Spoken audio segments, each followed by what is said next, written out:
Sino daw ang mas mabilis, yung victory or yung hindi na? So, based yan on my own experience at kung ano talaga yung commonly na nangyayari sa babae na victory at hindi victory na. Okay, ito ang nagtanong, basahin natin. Ma'am, pangalawa kong tanong, sino ang mas madali sumabog?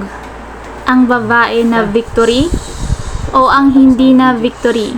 Sino sa dalawa? Huwag na tayo magpaligoy-ligoy pa. Pero bago yan simulan, don't forget to like, share, and subscribe. Ang sagot dyan ay mas mabilis yung hindi na victory. Bakit? Kasi maaaring paulit-ulit na nangyayari.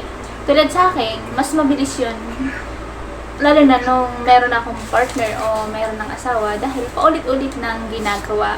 So, sanay na. So, alam na kung ano yung mga technique, ano yung mga dapat gawin, kung ano yung mga diskarte para sumabog. So, yung victory pa, or nung na-victory ako, so wala talaga. So, hindi siya, walang sumabog. Bakit walang sumabog? Kasi, syempre, wala sa tempo, wala sa mood, at parang hindi bukal sa loob o napilitan lang. So, ganun. So, lahat naman ng na-victory ay intense yung pangyayari at hindi pinaghandaan o kumbaga hindi masyadong hindi ready, ganon, hindi talaga ready.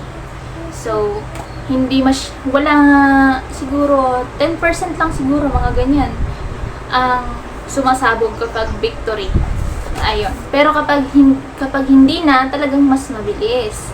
So, sana nasagot ko ang katanungan mo. Kung gusto nyo nang masagot ang katanungan nyo, don't forget to comment, like, share, and subscribe para lagi kayo updated sa ating mga latest video. Bye-bye!